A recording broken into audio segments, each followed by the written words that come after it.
too many people now are going through life without a plan, without any goals. To make 2026 your year, but you have to start today. What have you got planned for 2026? Have an investment portfolio where it gets to at least 100k. But what's it worth currently then? Probably about 7. Happy New Year. Happy New Year, 2026. Big one. I turned 30 last year, so You obviously old bastard. a lot of reflection taking place at 30. Obviously, 20s are a bit of a pivotal changing period, aren't they, for everybody? And obviously, you've definitely now turned 30 at your grand old age of nearly 32. Yeah, I know. It's not going well. No, the hairline's still strong. Just about. But I think it is. It's a time of reflection, isn't it? And I think also the year changing, also your age changing. And for me, my birthday being Boxing Day, it's always been a good yardstick to look back at the year that's been had and use it as a time to sort of say, how far have I come? What do I remember? What did I do good? What did I do badly? And that time for reflection is so important. And for us, when you're running a business, it's also that end of year period as well. So not only are you looking into your personal lives, you're also looking into the business as a whole, seeing what we've done. Have we made any money? More importantly, has the government made any money? Yeah, well, we know they have. Yeah. Have they looked into our personal finances as well as our business finances and taken their fair share, which is seeming to go up and up and up every year? Thank you, Kia. Thank you, Labour. Yeah. Now, for us, obviously, I think what I really want to talk about is what our goals for the 2026 period are, what we did in 2025, but also help share some of the goal setting Framework, I like it. Goal setting framework that other people can use to be able to have the best 2026 possible. Because without a plan, you're generally just walking in limbo aimlessly with no direction. And writing something down, and trust me when I say, all of the most successful people in the world, whether you are a famous actor, whether you're a famous sports star, whether you're a famous musician, whether you're a famous anything in life, they all set out with a plan and a goal and a dream, and they're the dreamers that didn't quit. They're the dreamers that stayed on track, stuck with the goal, and didn't give up and didn't veer off. And too many people now are going through life without a plan, going through life without anything written down, without any goals, and they live for the weekend. They don't enjoy what they're doing. And I think it's time that for people now listening to this, make 2026 your year to take control of your life and to start putting some of the actions and goals in place that you should have maybe done last year, but it's not too late. Well, this is it. I mean, it's a cliche, isn't it? But it's New Year's resolutions. If your New Year's resolution is to create a plan for this year, you're in the right place. Well, there's two schools of thought, isn't there? I think in the whole of this new habit, goal setting, coaching, mentoring field that has taken the YouTube scene by storm, because everyone's a coach and everyone's a mentor and everybody has the best habit hacking program that you can do. And one school of thought is this: New Year is a great time to reflect and a great time to start by setting these goals and really start with hit the ground running from the start of the year on Jan 1st. And the other school of thought is very much, why not start it last year? It's December 1st. There are things you want to do. Why are you waiting until Jan? Let's go. Let's start now. And I don't think either one is wrong or right. I think it's very individual. I'm more of the latter, where I think to myself, well, if I want something, no time like the present, let's get it. But equally, it's a really nice time to reflect and to look back and to set these goals. So without further ado, let's get into some of yours. What have you got planned for 2026? Well, personal wise, I want to have an investment portfolio where it gets to at least 100k. So I'm researching a lot of that. So, without trying to flex. But, that's a big one for me. And, although it's kind of self-fulfilling and growing, it's having a plan in place and looking at milestones and doing that sort of thing, but also then having at least 10% of that in cash, or not literal in my mattress, but in a bank account. that'd be really interesting. Wouldn't be a very comfortable bed. For everybody wondering, Cody's home address is... Yeah, that's it, yeah. But what's it worth currently then? So the current investment portfolio that you've got together, because I'm very proud of you for what you've done up till now on the actual investing side of things. I'm not an investor. I don't like this idea of putting my money into somebody else's pockets and watching it grow and leaving it for 50 years. That's just not my school of thought. This whole mindset is like, if you put £100 a month into an investment fund, after 7,000 years, you'll have £1 million. And I just think to myself, like, yeah, or I could enjoy it now. Or I could use it to spend on experiences and things that I can do right now to improve my life right now that I can then benefit from in the future, like learning, growing, experiencing, and that side of things. But how long have you been doing it? Where are you at now? And what are some of the things you've learned from starting it and from beginning this investment? Yeah, so I started it in 2019. I started at a pretty good time when everything was flying up and everything was going up in value because of COVID, printing money and all that sort of stuff. It started at probably about, a couple of £100 here and there, putting little bits in, just a little nest egg. And then it grew and I put more and more and more in. And probably over time, I probably put about £20,000 all in. Nice. And it's probably about 70 now. So, I'm getting there. I'm close to my goal. So I'm hoping to get, a decent increase, another 30 to get to that 100 goal. And, what I've learned from it, patience, you got to research. It's never nice when you see money going down in value. So when you put things in, it's going down. You've got to learn to be able to be confident in what you've researched, be confident in what you're putting the money in. And, I've had some blunders myself. I put some money into a weed stock and that went horrendously badly. I don't even do weeds. So, it probably wasn't a good start. But, there's a bit of a hype and I've learned from that and not to just jump in with, I can see you smiling. No, I'm laughing because you said I don't do weed. So you can probably tell by the way I've just phrased that one. Yeah, you're not a smoker. I'm not a smoker, no, I'm a vapor. but anyway. Bad. But so that's a really big goal for me, and it's a financial goal. I've then also got one where I've been going to the gym for a while, but not really had any fixed goal on where I want to be. So I want to get down to about 13% body fat, but then down to 82 kilos. I'm now 87, so I've got to lose 5 kilos of fat ideally, and I suppose you're not going to get away with losing some muscle, but that's another big goal for me on personal wise. Yeah, they're both. Health and fitness is massive, and your body guides you. A healthy body follows a healthy mind, but equally, you need both to be able to drive forward. And without a healthy body, it's very difficult to remain positive. And all of the benefits from working out obviously then go in tandem with being able to focus on work, focus on goals, get up in the morning, have the energy to remain consistent with what you're trying to do on a daily basis. So if you find yourself tired and fatigued and lethargic and you can't sit down and concentrate, it might be time to start to look at your level of fitness and because if you can't sit at a desk all day, and if you are working from a desk, but if you can't sit down all day and concentrate, you find yourself getting up in the morning, you're tired, there's some changes that need to be made there. Obviously, for the people that work in manual labour jobs, first of all, I feel for you. Salute at times. to you. I do, yeah. Obviously, especially in the winter when it's -2 outside in the morning. But equally, as with anything, you acclimatise to your environment, right? Yeah. So it's bad enough for us to come in the morning. It's like freezing in the office. Can you imagine on a building site? You're not getting any sympathy on that one. But I do really want to continue with the investing side, because obviously, a lot of people say sort of just get invested, and it's a good thing for somebody to set a goal, which is first and foremost, most people are worried about financials and setting goals to achieve a savings target or setting goals to achieve a financial target or an earnings target. And I think with what you've done, I take my hat off to you, because I wasn't able to do it because I'm far too impatient. And if you ask me, you're on 70K. How much of that of your own money have you actually invested? Probably about 20. So all in. Yeah, because I invested it in Bitcoin and stuff. 350% increase yes, on it your worked money. bad. Yeah, I can show you the pictures if you want.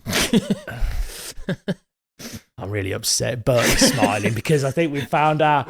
I was going to say, I don't think it would have lasted that long if it was in your we've got our own Bernie fund. Madoff in the room here, Bertie. So it's a bit of a, I don't know.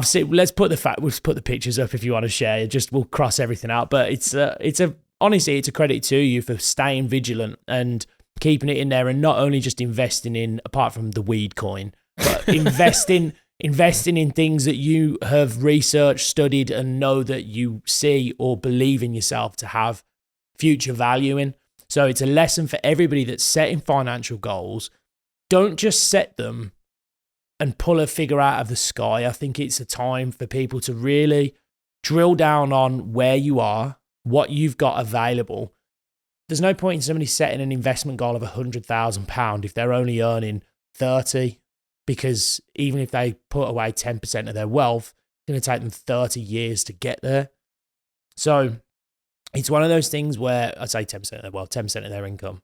It's going to take a long time. So be realistic with what you want, but then also don't waste it on these immediate returns. Expect massive, I mean, for some reason you've managed it, but expect an immediate massive return. You've been doing it for almost 6-7 years. Almost a decade. And that is the time it takes. It's not an overnight success. So if you're setting a financial goal, make them realistic. Make sure it's something that you can do, but make sure that also you are researching and you're not rushing. You're not looking for that overnight success with massive gains, because they don't exist. You might as well go to the casino and stick it on red. Yeah, and I've done that as well. It didn't work, but it has worked on some occasions. But you got a very good figure. So 10% of your net income is good to try and put away and just put into something like the S&P 500 or a global ETF index is the best route to go forward. And you can use, like I did, compound calculators. Again, this is really going to perk your ears up. But if you go and Google compound calculator and you can put in how much you're putting away each week or month or whatever it might be, and then over what time frame, and it will tell you what you'll be earning, you know, with an average rate of return of about 10% in the S&P 500, and it'll tell you what you'd be earning or what that'd be worth in, say, 10 years. This just in, breaking news. The subscribe button has still not been pressed. Press it now. Analog. All done? Back to the studio. I find it really funny how different people are when it comes to investment styles, because for me, I'd rather watch paint dry. But really, equally, for other people with long-term mindsets and long-term goals where they can see a plan and a road as long as it is, it's certainly better. And I do believe that I have a pension and I put money into that every month and make sure that that is then invested wisely. So I do have a backup plan. It's not that I'm not planning for the long term. Everyone should plan for the long term, regardless of who you are and regardless of what you could put away. Get into the habit of putting money away each month, because not only are the tax benefits to putting into your pension or into an ISA, the habit of saving and making time or to squirrel money away for a rainy day or for a pension later in life, trust me, will pay dividends. Because imagine getting to pension and retirement age and you've got nothing, and then fucking Starmer takes away your £200 and £300 winter fuel allowance, and that really affects you because you've got no other money saved up.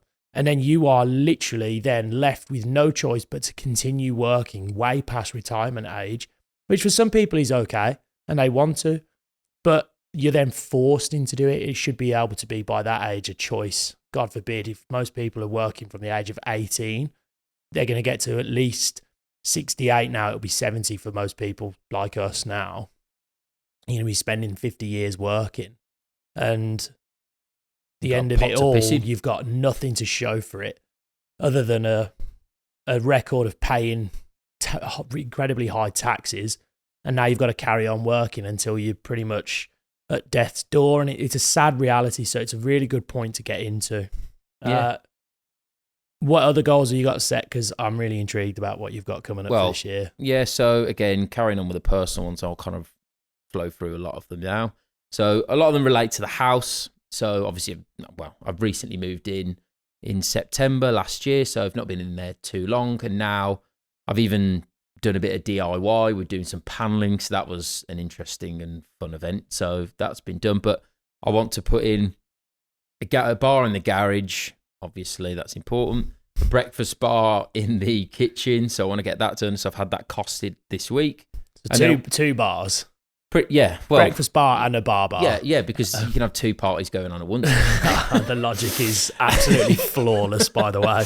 And then I want to get the garden done, where I'm going to have like a gazebo and all that sort of stuff, and somewhere to then put another bar. So there'll be three. So it's going to be like living at a 5-star resort, really. So fortunately, you only live up the road from me, so I shall be round for a drink. Exactly. So massive improvement on the house. I've then also got my first drum lesson, so I want to start trying to get into instrument-wise, but I used to play the drums, for anyone who doesn't know, years and years ago, so I want to try and get back into that again, probably get a drum kit, so there'll be bars, drum kits, and whatever. So it's going to be like a piss up with Phil Collins at my house, really. Right, your neighbours are going to be livid.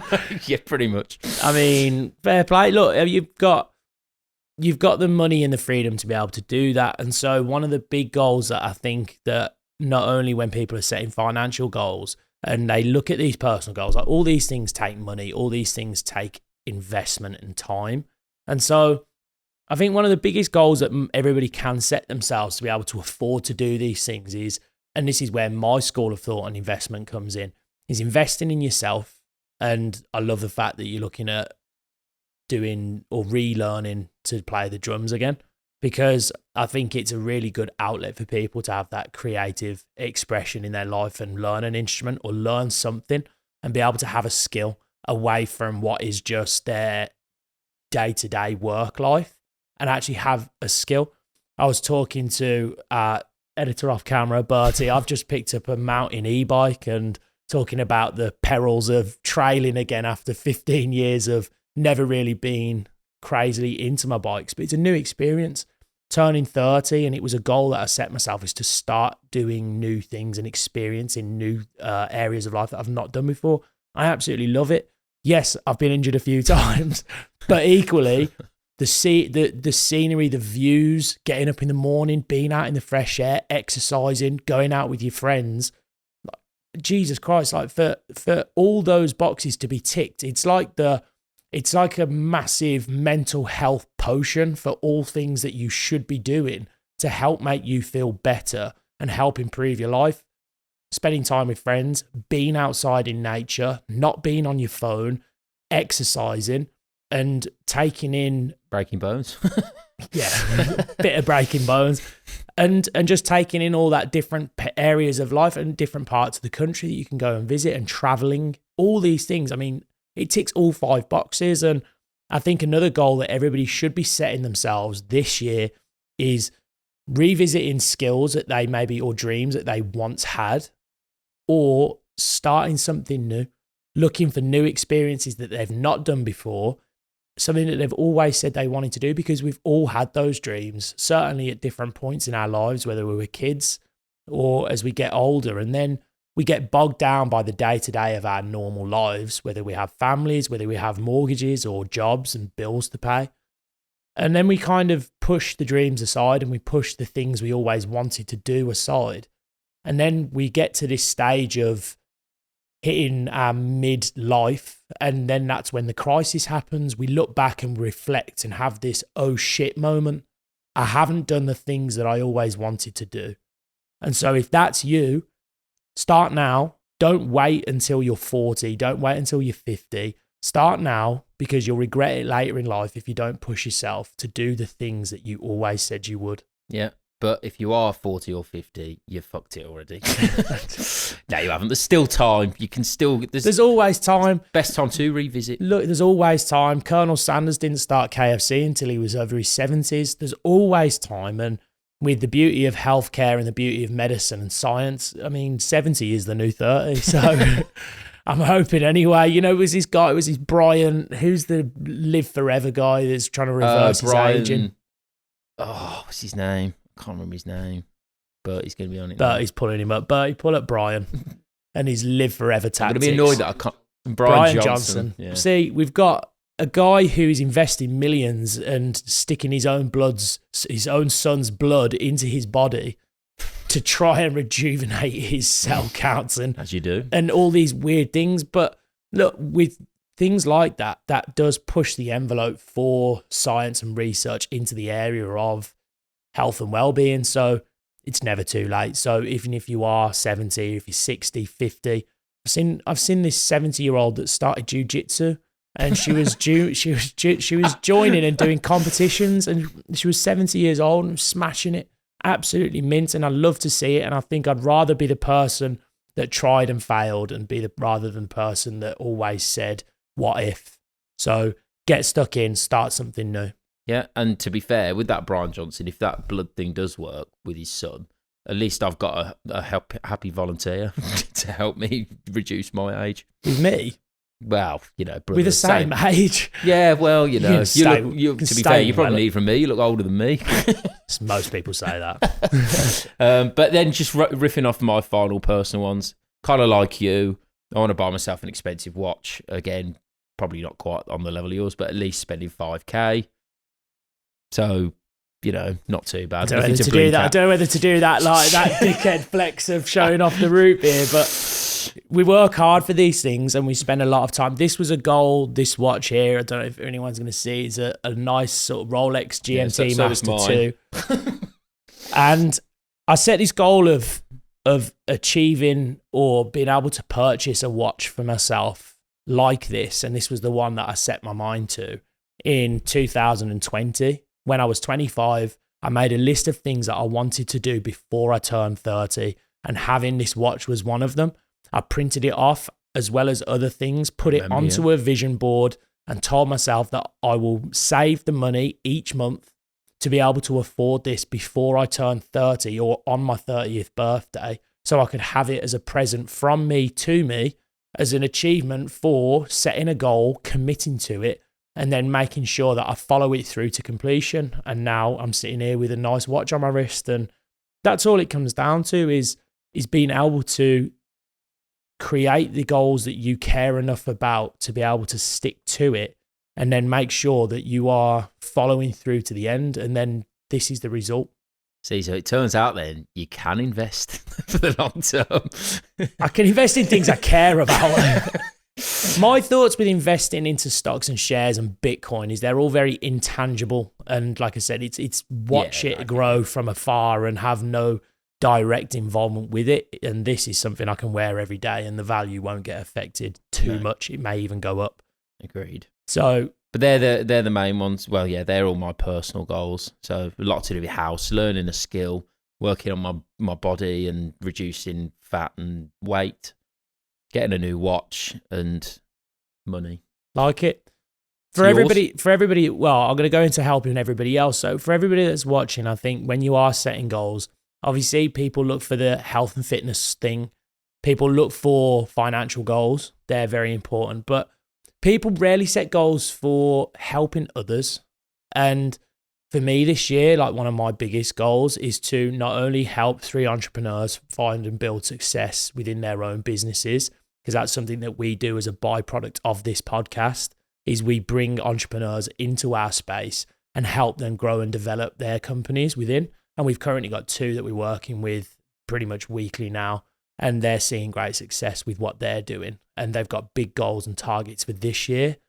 And I think with what we're going to be going through with them, they're going to far exceed those targets, because the point of what I'm saying is accountability on goals is probably the number one means of being able to stick through and follow through, or stick at and follow through with the goals that you've set. Because there's kind of 2 ways of looking at this. Now, one is nobody wants to be the person that is constantly talking the talk and never walking the walk. They're just yes, man, I'm going to do this. One day I'll do this. One day, I haven't done it yet. I will though.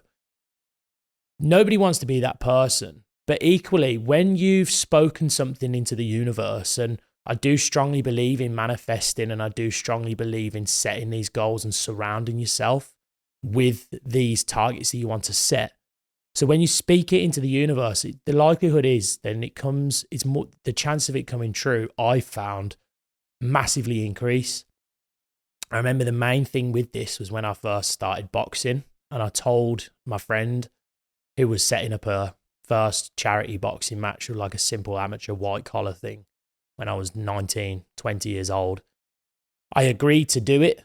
And at that point, I'd spoken it into the world. And at that point, I would told everyone that I had this fight coming up. Mainly because the more people I tell, the less chance I've now got of backing out. If I'm only telling myself that I was going to do something, it's very easy to let yourself down and come up with excuses. But if you've told everyone that you're going to have a fight and you're going to do this boxing camp and then have a fight at the end of it, your friends and your family, and then the excuse comes out at the end, you don't do it. It's like, I got injured or something. You've got to come up with a bullshit excuse that everyone knows in reality isn't true. They all know that the reality of you not doing it is because you were scared, you didn't want to follow through with what you said, and you just became a talker. And that's why I do think it's important. So having somebody to hold you accountable, whether it's a coach, a mentor, a PT, if it's a fitness goal, whether it's a business partner, whether it's someone you work with, someone you're friends with, speak the goals into existence. And I think that's massively important for goal setting.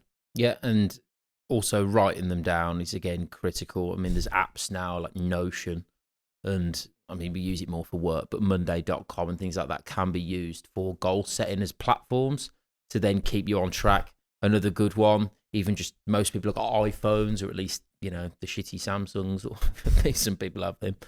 But you can set reminders where, again, it'll prompt you weekly or bi-weekly or monthly or whatever. And you just put all your goals into separate reminders, and then you just have it ping you every month, or how you're getting on with this, and set milestones throughout the 12 months. So say where you want to be, or work out where you need to be after month 1, month 2, month 3, and see if you're still on track. Good idea. Monday.com. Bit of a plug. If anybody wants to sponsor from Monday.com, shout us up. I think great points though. Next one for me, again, when it comes to resolutions, is then accountability is massive. But let's not be selfish. Let's not make 2026 a year of me. What are we going to do to help others? And as I said, not only are we here to help entrepreneurs find success in their business, I really want to help. And I've been looking at, whenever I'm out, I see a lot of homelessness that's been increased, certainly around the city centre. And there's so much more that we can do. And I've said in enough podcasts now where there's a lot that we do behind closed doors that we don't film or put any time into sharing with people, because I don't like this I'm so virtuous style of mindset where people, again, talk about what they're doing, share a post, hashtag pray for Palestine, hashtag pray for Venezuela, hashtag squares. Pray for everyone, hashtag do fuck all about it. Do you know what I mean? And that's where I hate this mindset where it's talk and no action. And so one of my big goals this year is looking to really change somebody's life that has got very little. And that will be something that we will document as we go through as well on the channel, because I think action is far more important than talking about it. But if you're setting goals, who are you going to help? Don't make it all about you, because life, not only as humans, we are tribal, we are best in packs working together. So don't make it all about you. Stop being selfish. Yeah, I know. But you've got time. You've got time. You can make some changes. Next one, big thing for 2026 goal setting is reflect on 2025. What did you do good? What did you do badly? What do you want to do more of? What do you want to do or should you do less of? Were you on your phone too much? Were you eating too much shit? Were you drinking too much? Were you partying too much? Were you not focused on your fitness and health? What can you do less of? Because sometimes people focus on what they should be doing more of without realizing that we've all got 24 hours in a day, and everybody spends time thinking about adding, whereas the reality is if you want to make space for something to be added into your life, you really should be looking at something that should be equal in its reduction in time. So I can't add 4 sessions of boxing a week into my life whilst I'm also training 4 times at the gym. So there might have to be a subtraction of 2 and do it split, and or find a way where I can save up time somewhere else. So think about what you should be doing less and just reflect on your year that you've had in 2025 whilst you're setting your goals. In fact, before you set the goals, because it will help you in setting your new goals for the year when you look back into the year you've just had, what you've done well, what you enjoyed, what you need to do more of, what you should definitely do less of, and things you've learned and lessons you can use for the new goals. Yeah, and what's really important as well is your environment. So if you find yourself that you're always doing the same thing and your friends are doing the same thing and your friends are always drinking and doing all these things, then change up your environment. That's one of the most important things to do, and put yourself in a group of people that want to align with where you want to be rather than staying in the same crowd, because your network is your net worth. And if you're constantly around the same circles without mixing with other people, you're only going to get the same results. We've had to do it, and it's the same that it goes for the same philosophy in business as well.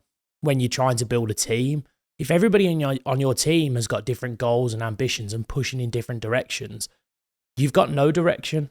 And that's why good leaders need to have a strong sense of direction. But again, it's the same in friendship groups. If one of you wants to go out every weekend and get smashed and drink and do drugs and party and get messed up every weekend, but you want to increase your health and fitness and get more into nature and spend time out on your bikes, for example, like me, then having all of your friends being interested in partying, you're never going to be able to get yourself away and do what you really want to do. And it's really important. And sometimes growth is about removing and looking at what your current situation is and seeing what you might need to get rid of.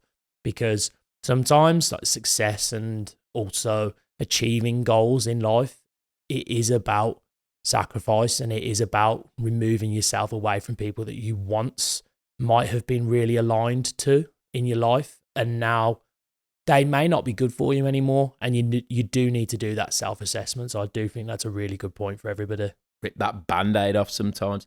And I know that one other really, really good thing that we do is every quarter we write ourselves a letter with all the things that we want to achieve, and then post it to ourselves in a black envelope. So it looks really quite shady, but anyway. But that then comes through to us every quarter, and we can then evaluate what we've done off from the list that we wrote ourselves. So that's also a good thing for people to do is, it might sound a bit silly, but write a list, almost, or a letter to yourself, just bullet point the things you want to achieve within that next quarter, and then post it to your own address. Or I don't know how you do that, but get your mum or someone to post it to you 3 months down the line, and then you receive it and kind of open it and go, oh God, did I achieve it? And then you constantly have that voice in the back of your head going, oh no, that letter's probably coming soon. Oh God, did I achieve any of that stuff? It goes back to accountability, but it's like setting a time capsule, isn't it? Yeah. And you should set goals and review them weekly. You should review them every other week, monthly. For me, I have a set of goals that I've put onto a whiteboard that's in my bedroom. So literally, I've got all my goals that are on there, and I've got a tally chart with the things that I want to make sure that I'm doing daily that are aligned with the goals I've set. And at the end of each day, I just take my marker and I'll write, did I do that? Yeah. Did I do that? Yeah. Did I do that? No. And you can then start to work towards it, because goals aren't one giant leap. It's small steps continuously in the same direction. Nobody got a 6-pack overnight. Nobody got rich overnight unless you win the lottery, but they lose their money quickly. Or you might changle your 6-pack shortcuts. Yeah, some of these fitness adverts, but they believe you if you take a magic afterburn effect, a magic pill or a magic workout. But look, no one got a 6-pack overnight. No one got rich overnight and maintained it. And when you set these goals, it's about evaluation. It's about small steps continuously. So don't be disheartened if you don't see immediate results, but writing a letter to yourself to be sent and reviewed after 3 months is wicked. And making sure that you're tracking them daily is also massive. And if you do all of these things, hopefully, your 2026, by the time you get to December 31st, you should be able to look back and be really proud and really happy with the changes that you've made. But you have to start today. It's not about putting it off. You have to, if you've not started already, start now. And just because it might be January 30th or Jan 20th, the date is irrelevant. Start now, because the best time to start would have been 5 years ago, but the second best time to start is right now. So don't waste more time. Once you've watched this video, make a note of your goals, reflect on the year you've just had, follow what we've told you in the video, and good luck, everybody, I think. Keep it, subscribe, we've got gold here. Couldn't agree more. Set your goals, everybody. Thanks very much for watching.